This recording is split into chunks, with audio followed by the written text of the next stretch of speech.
So as you can see on the bench, we've got what appears to be some kind of keyboard unit.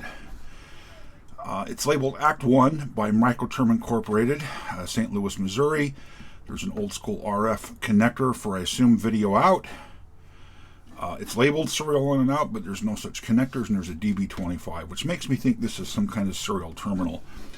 I have powered it up briefly. There was no light indicator, and the switch in it didn't seem to output anything. It didn't seem to do anything. I just found this in a box. I don't know where I got it from. 300 baud scratched out, 9600's written in. The fuse did look intact, although I didn't actually test it. But at a minimum, we'll open it up here and take a look and maybe get lucky and see if we can diagnose whatever's wrong with it and get it working again. If I can get this light to turn off, reduce the current. So this is one of those pieces where I just have zero memory of where I got it from. None at all. It was just found in a box of stuff as I'm sorting through the lab here. Fuse is fine. Amongst some other stuff that I do remember buying on eBay. So where this came from, whether it was from a local recycle center, eBay, I honestly don't know. So the screws aren't matched. The ones that I'm guessing are for the case are probably these two, is my guess.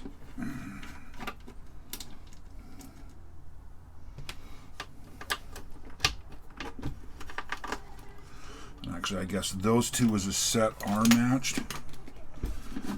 Okay, that didn't drop the case off. Oh, the feet. Each one of the feet has a screw in it. That's going to be the other case screws. That makes a lot more sense. Yeah, I felt the case work loose there in that corner, so we'll back these out. Try not to lose them. I'm sitting here trying to remember if this is something we've opened up and looked in before or not. I don't think so. But again, I don't know. Yeah, I can feel that. Case top will lift up. There is what looks to be a parallel ASCII keyboard, which is nice. A terminal board. It's got an AY510131013 UART. There's a little switch down here for baud rate. Switch seems okay. I'm assuming that's probably the character generator ROM. It looks like a very simple terminal. Little speaker. A number of windings. Oh, I see. So there's voltage regulation underneath the board. So the transformer taps come in on the green, green, yellow to 3 diodes. So maybe it's got to produce plus and minus, and then go off board to at least 1 voltage regulator, which looks to be under the board. I'm going to go ahead and unhook the keyboard assembly for now, if I can get it to come out of there simply. I don't want to bend the pins up.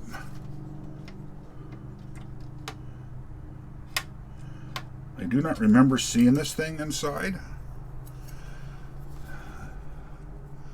before. There's only three wires going off to the DB25, and they're on pins 2, 3, and 7.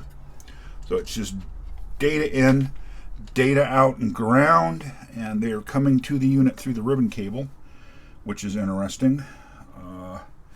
ACT-1A, Microterm, copyright 1978. Looking for any other indications. There's just a barrier strip there for power. It's a very simple build, looking at it. Looks like video is completely relying on the chassis for the ground side. That's Interesting, completely reliant on the chassis for the ground side. Well, good for it. I need to stand up here for a second. Apologies. I turned the heat on here in the room, and it's getting too warm, so I've got the window open and then realized I have the heat on. So I guess we can check some power supply rails right up front. See what we've got.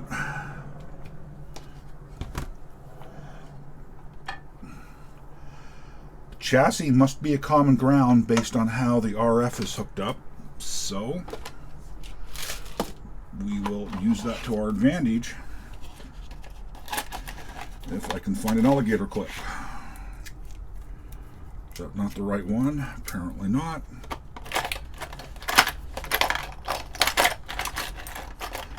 Where are the...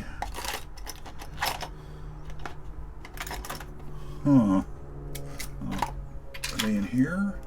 Yes. Okay, I'm digging for one of these, and I had it in a different box than it's normally in, so we're just going to get a good ground here. I don't think I need the keyboard hooked up at this point. There does look to be a keyboard encoder IC. I guess I can go ahead and, well, let's go ahead and be safest.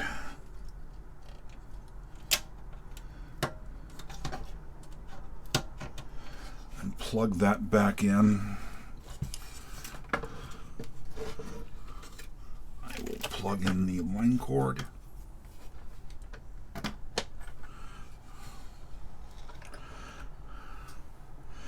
We are on DC volts.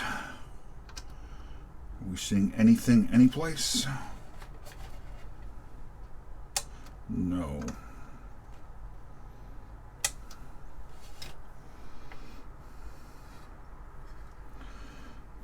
TTL devices.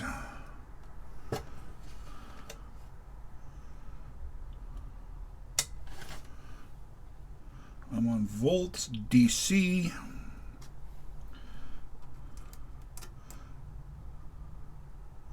Well, there's a good reason right there for nothing to be happening. And that is, ow, I feel like I'm getting shocked. What the heck? We got a wiring issue.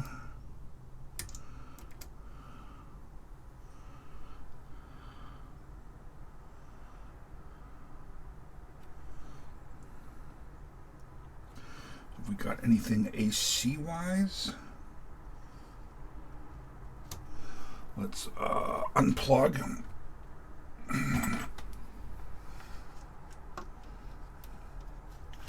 Approach this a little bit differently. Let me get on the center tap if I can.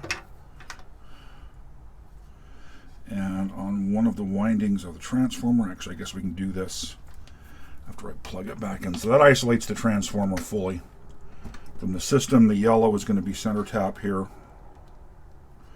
See if I can get in deep enough to get a connection. Is there anything at all coming from the transformer?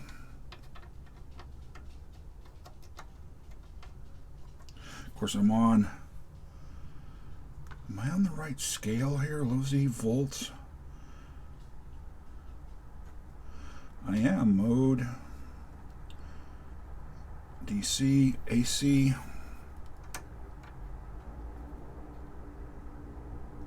There's absolutely nothing.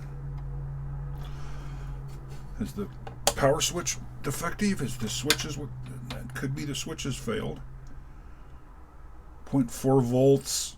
I don't believe that's accurate. Oh, I've got 0.4 on both sides of the transformer, which makes no sense. But it's definitely there. So if I got 0.8, no, 0.4 again. This is just seeing, I don't know what. So we're plugged in. We're on AC volts. Let's take a look at across the switch if I can get connections. So it looks like it's going to read 122 volts across there. 0 volts across there. So that says to me the switch is going to be open at this point, and if I switch it over, I should see that 122 volts go away because these two terminals should now be tied together. And the 122 is still there. The switch is not working as far as I can tell. So let's trace this a bit. Black is the incoming line.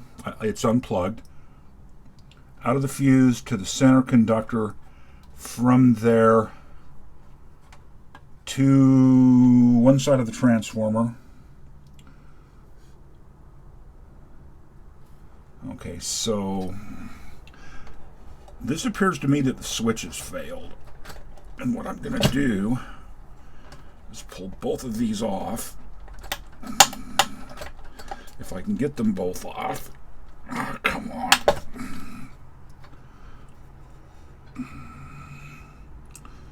And we're just going to hook them both together. And that should effectively power the unit up.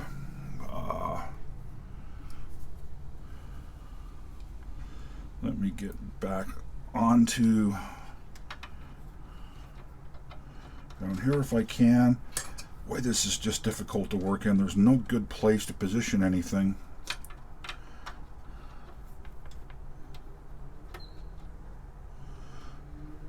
And I'm just gonna... There we go. So 14.8 volts on one side of the transformer. And I would expect to see 14.8 on the other side. So, that power switch has got a problem, which is fine. I can deal with that. I think I have some switches like that someplace. So, we do know we can get power out of the unit. Let me take a lead here. Let me dig one off that I can use for this. This one should work. Sorry, I'm off camera here digging for an alligator clip lead. If I can get that to go back on there. Let's see if we can find a ground point to tie onto over here that we can stay connected to.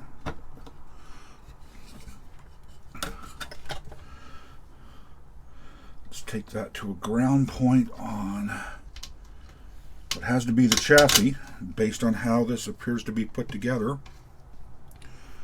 The unit's unplugged. I can hook back up the power here. That should get me ground looped around for the RF output. Let's take the video connector here and hook the monitor back up.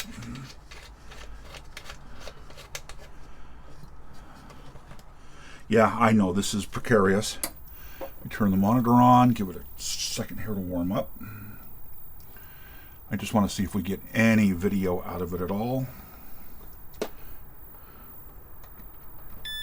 And we do. I've got a cursor.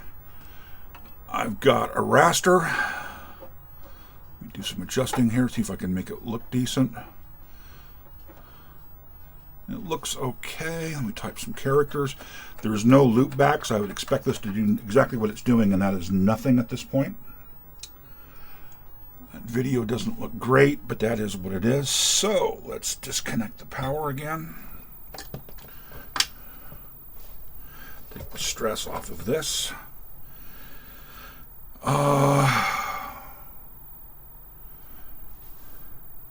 I want to cheat long enough to get the keyboard flipped over and a loopback set up so we can kind of test the terminal function.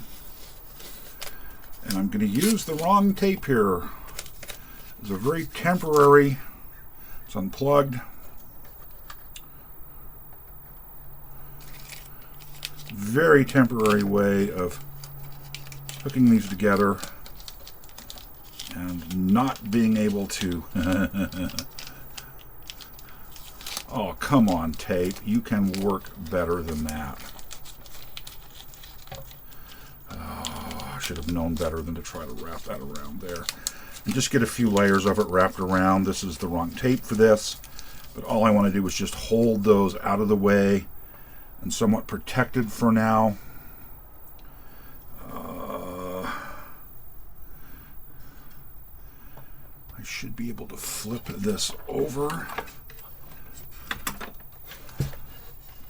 enough. No, that's not long enough.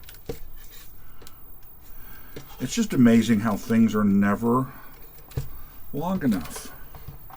What the heck? How is that cable trapped under there? Come on. Work with me here. I need to hook this back up someplace to get us a ground. Obviously not there because it won't stay. Oh, really? Why does this have to be so precarious? I shouldn't be doing it here. This is ridiculous. Oh, come on. You were just clipped on there.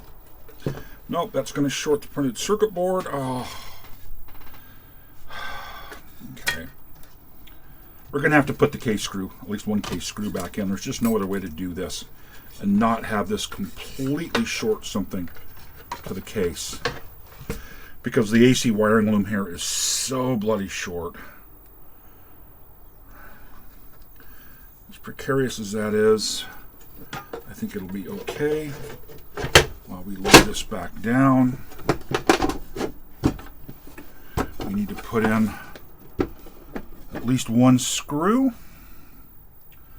so we get a good ground pass through for the RF out.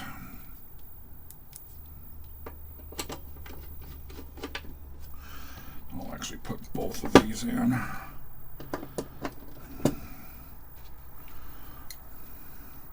You can see, well, maybe you can't see, but the black paint has slightly removed here where the screw turns down on to make contact with the bottom of the case, and of course turns into metal on the top. So that screws it back together. I need a piece of wire to use as a loop back. This will work.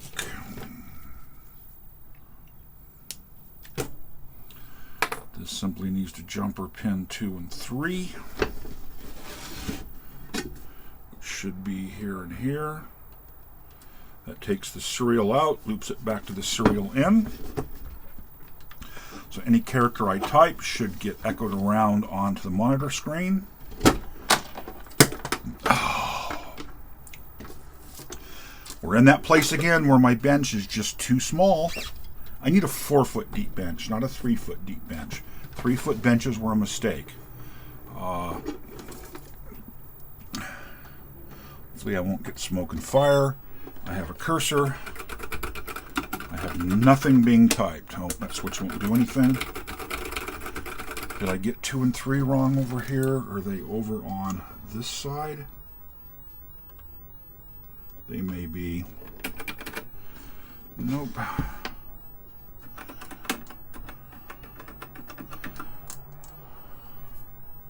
That's not 2 and 3. There we go. Okay. Finally, 2 and 3 are jumpered together. I know you can't see the screen, but I am getting 2, 3, 4, 5, 6, 7, 8, 9, 0. That shift works. We have a working terminal here. Backspace works. I'm assuming brake sends a control C. We should be able to do a control G. Hopefully you can hear it. It rings the little bell. Tab seems to work. Q, W, E, R, T, Y. I know caps lock was working earlier, and it's still working. U, I, O, P. Line feed works. So far, every key has been absolutely fine. We know G won't ring the bell, Control G will, so the control key is working. I have no idea what this key here is. Repeat, nope. Maybe actually nothing. Caps lock off. We already checked, but it does. Caps or shift works.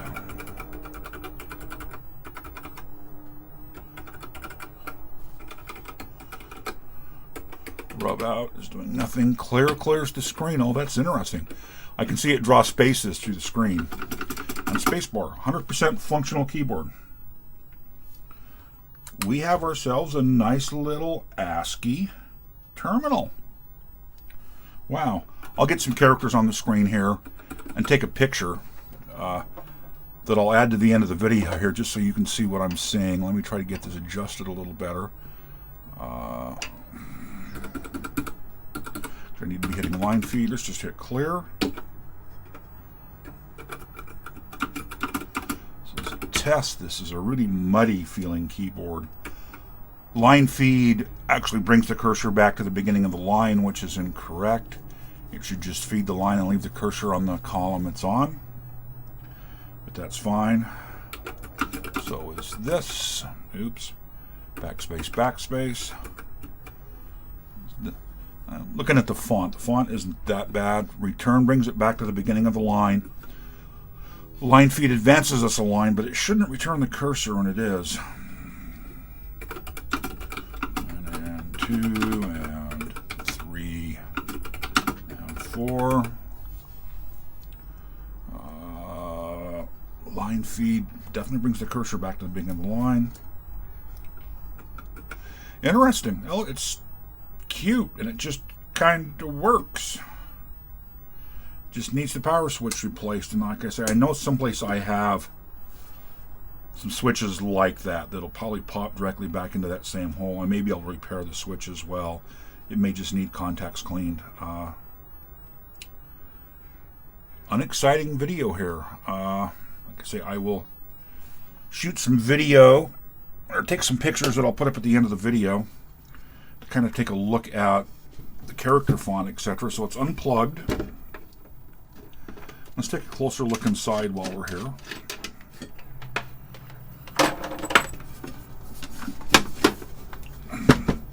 It's always interesting when it's just something stupid like a faulty power switch. So I don't know if you followed along with a bit of troubleshooting I did. I measured the voltage across the power switch, and I saw 120 volts AC, and that's because one side of the line cord was attached to one side of the switch, and the other side of the line cord came up through the fuse, out of the fuse, to the transformer primary, out of the primary, and to the other side of the switch. And so essentially the two sides of the switches in that case are going to produce 120 volts. And then when you close the switch, it completes the circuit. The 120 volts moves to be across the transformer primary, because that's now the largest resistance in the circuit, and the unit powers up, if that makes sense. So just by seeing that there was 120 volts across the power switch with it in both positions was enough to tell me that the power switch was at fault. So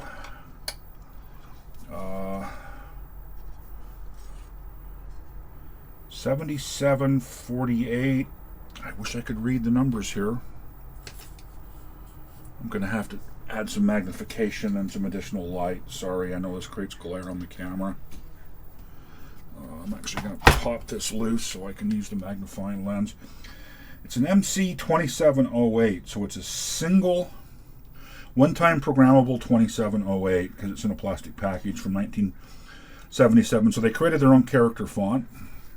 Say the UART's an AY5 1013, 13th week of 78. There is a 82S123N in a socket and a 74S288. So these two socketed chips, that's got to be the RAM down there. They're 2102s. So 2102L1PC Fairchild parts, it looks like. They're all identical, although the markings on this last one are much crisper. So 7801, 7801, 7801.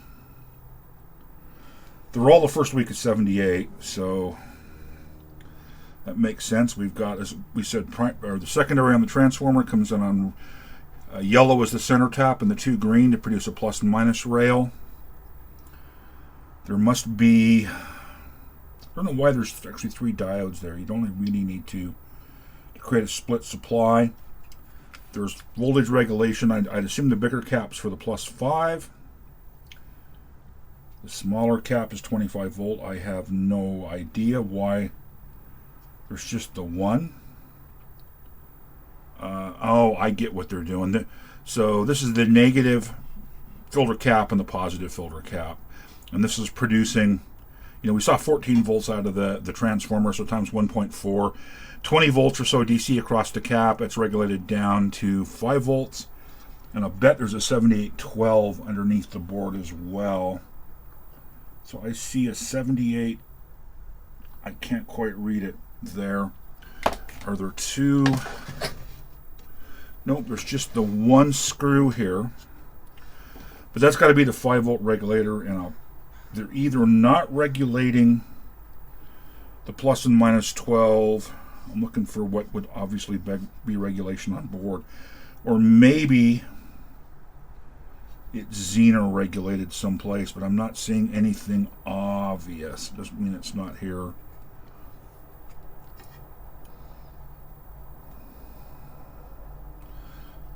Of course, there's the little crystal back here. I can't read the value on it. I still can't. 9.928 megahertz, 9.928.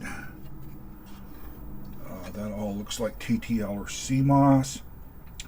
So 4082, 7400, 7408. So it's just regular TTL scattered around. It's a mix of CMOS and TTL.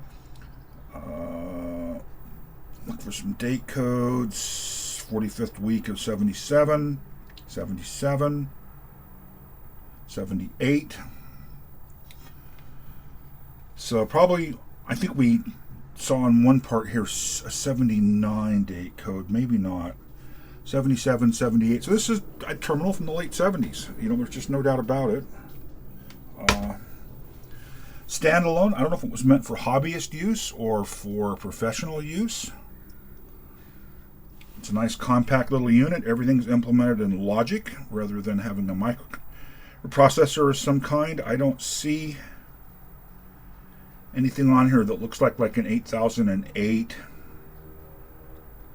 I mean, it'd be interesting if there was an 8008 processor on here that implemented it, but I don't see any place that looks like there's ROM.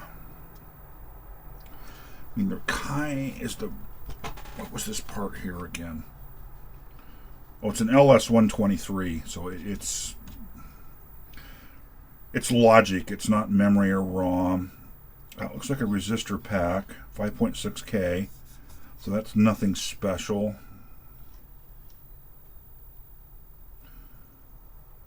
CMOS logic. Yeah, I'd say it's just the terminal is completely implemented in TTL logic. There's a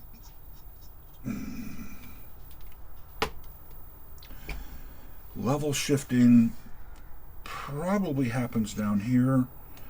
There is normal in and inverted in, normal out and inverted out. Why does this seem familiar? Have we looked at this before? I'll verify before I post the video. I don't think we've talked about this unit before. I don't remember the switch issue.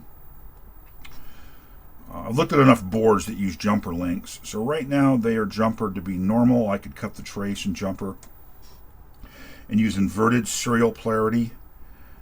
I see nothing beyond controlling baud rate. I see 11, 30, 60, 120, 240, 480, 960, and 19200. So it actually goes all the way up to 19200. That's not right. 96. Yeah, 19200.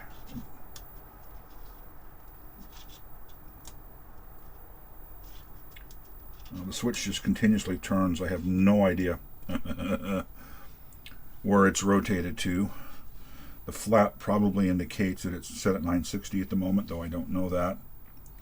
I'm looking for jumpers that might set things like stop bits, start bits, polarity, or parity, I mean. Jumper for 19200 baud. So it won't do 19200 without a jumper. 16x clock. This is all embedded in copper on the board. There's no silk screen that I can see. Oh, there's a dip switch. So let's look at what the dip switch will do for us. Let's see. There is a B8, so 8-bit, I would assume. Switch 5 is marked PI, polarity, and polarity maybe, SB.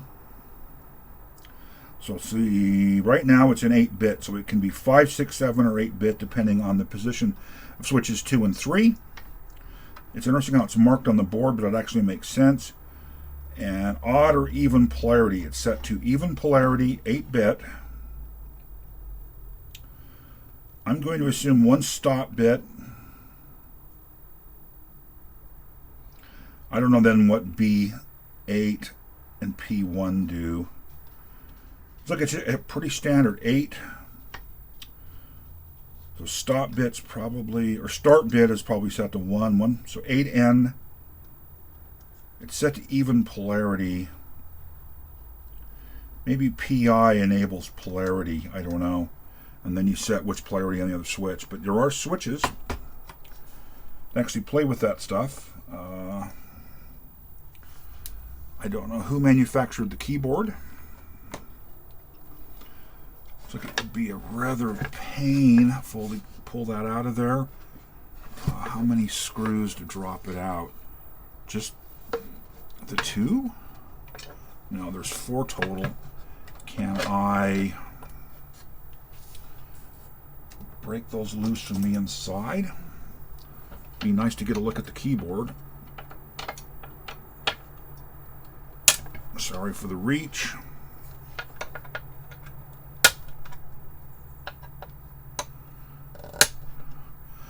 Hoping all 4 of these will break loose here and not spin all the way through.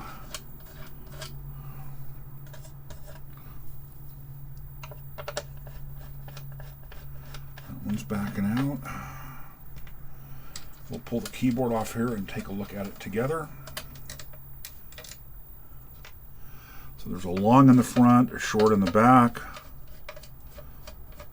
I'm going to assume this is another long in the front and probably short in the back.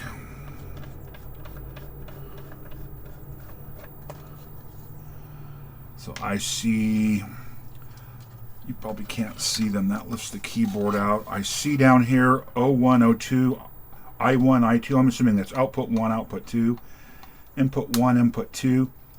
If these are running directly off to the DB25 connector and then ground.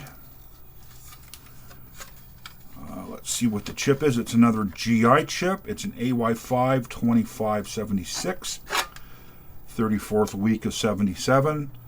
The pins look rather dark, but it's obviously working. It's obviously still connected well. It looks like there's spots here for 2 opto isolators and some discrete components potentially to create isolation. Copyright 77, 1977 date code, Rev A, microterm. I'm going to assume it's parallel ASCII. I'm going to assume that's a parallel ASCII encoder, and it's a little mini parallel ASCII keyboard. And as you saw, all the key switches just worked. I had no issues with them, which was nice.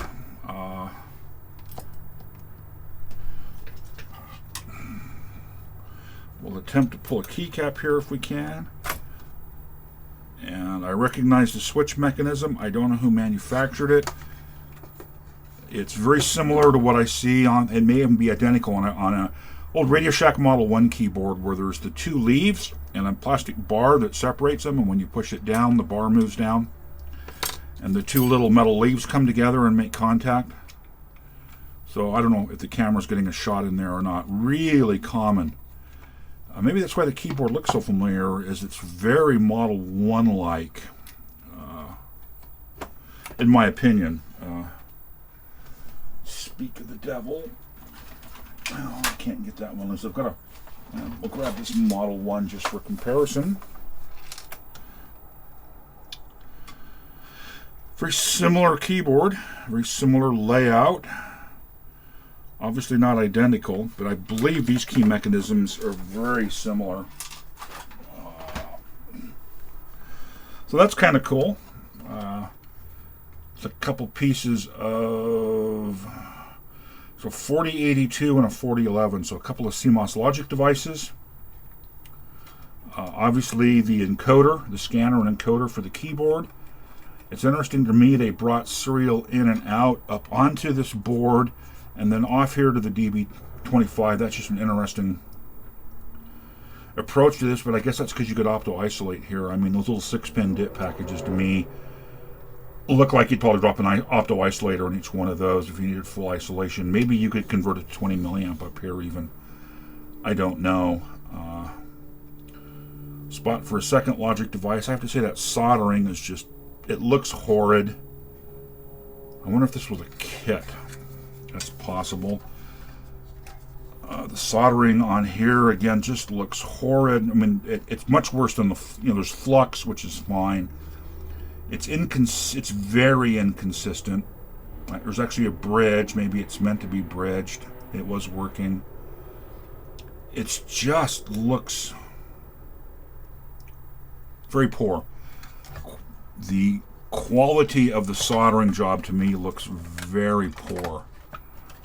Whether it actually was is a different story. Are you sitting back in the place you are?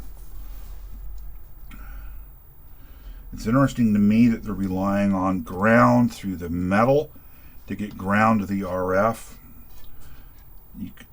It's probably fine, but I would have personally ran a ground wire to a lug on that connector.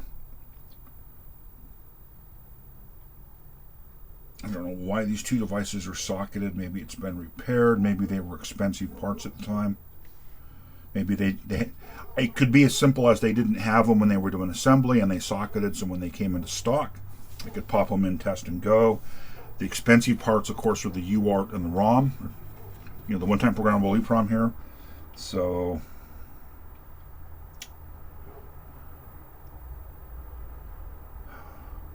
anything else here to talk to? I don't see any reason to really check DC voltages or anything. It worked. I'm going to assume the regulators are good. The filter caps didn't explode. There's no capacitors, refas or whatever in the thing. There's nothing there to explode. These electrolytics, because the voltage regulation is using the entire metal back as heat sink, I would guess these have not been temperature stressed at all and are probably both absolutely fine. So I thought we'd end the video kind of discussing where I'm currently at with the terminal and the repairs that were done. So for the power switch here, I simply reversed the leads. I don't know if the switch is actually defective because there's a neon bulb in the switch that lights up with the switch on.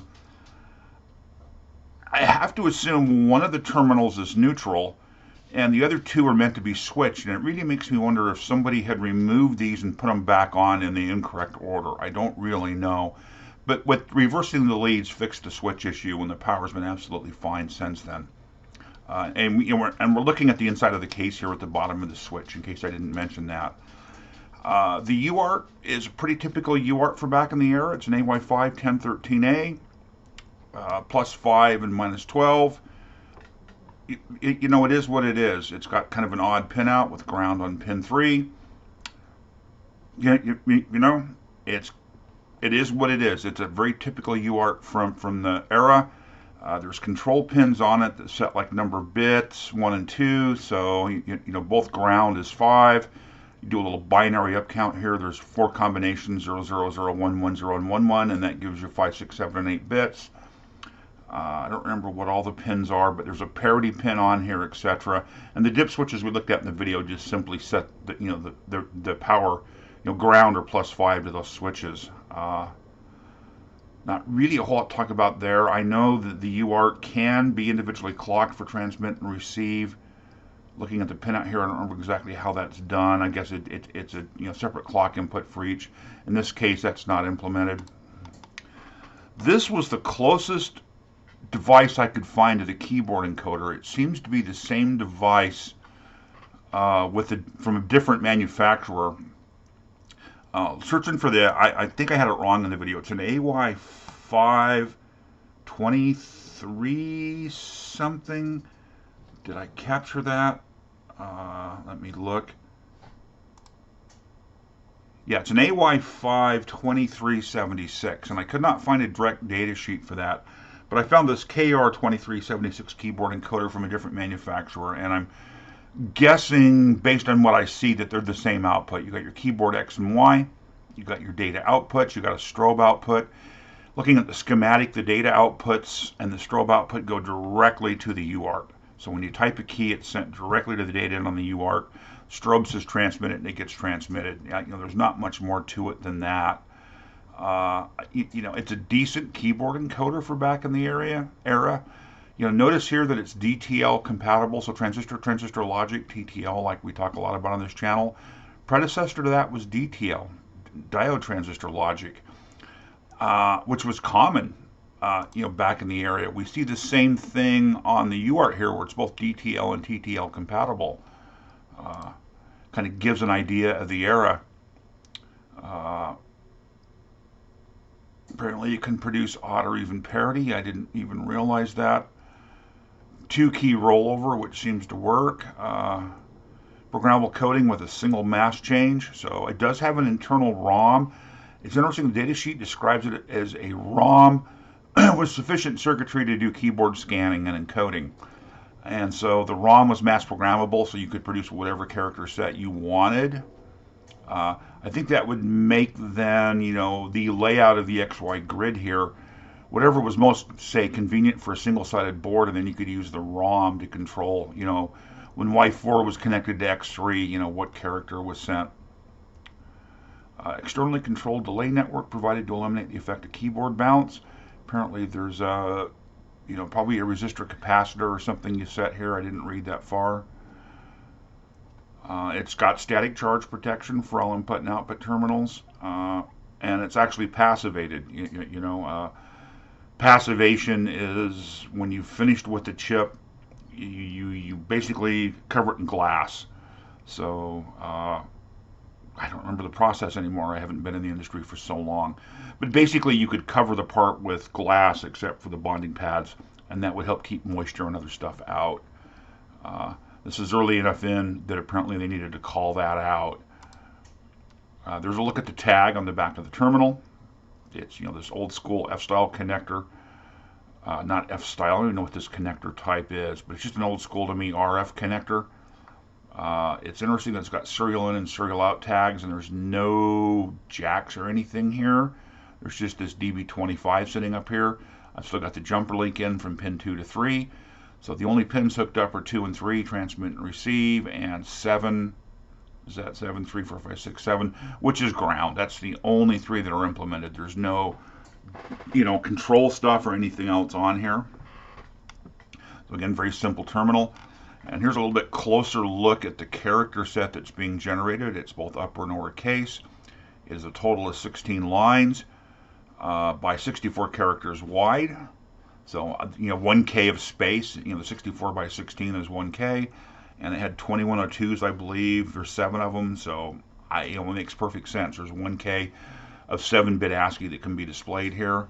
I have not hooked up a computer to send other, non-ASCII codes to it to see if there's any kind of a font set. I will do that independent of this video. Isn't a great picture here of the screen? On this old green screen monitor.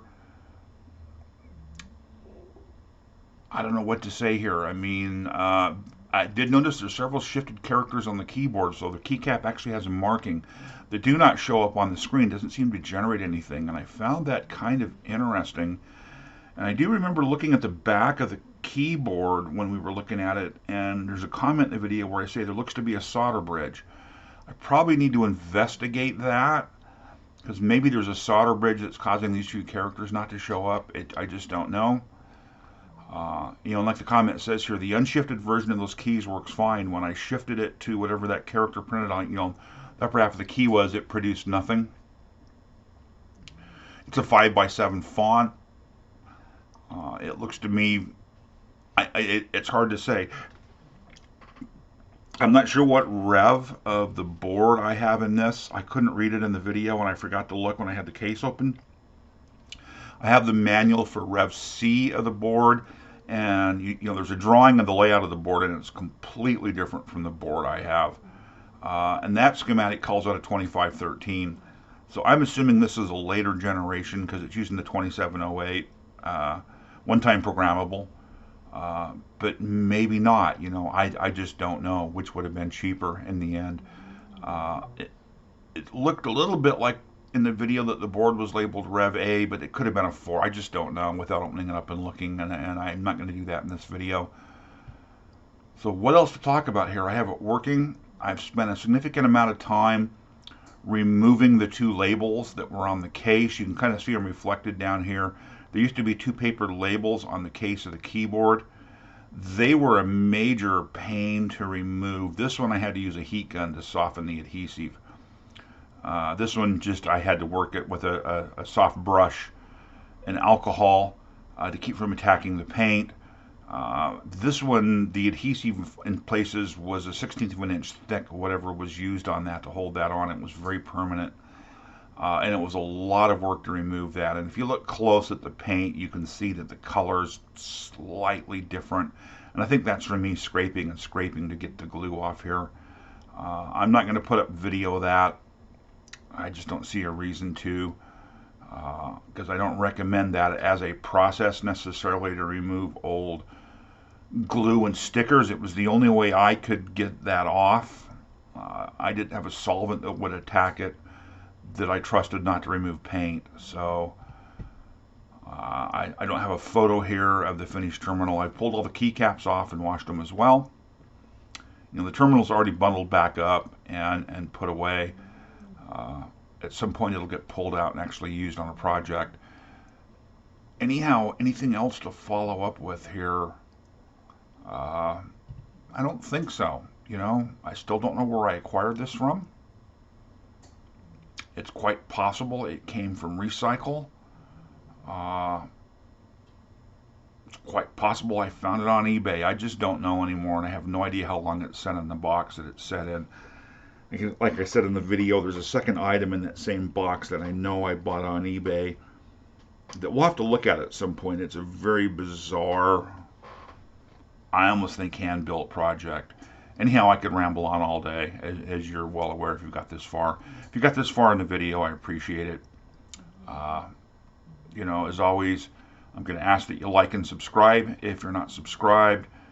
We've only broke 2K subscribers on the channel. It's taken a long time to get there. I appreciate each and every one of you.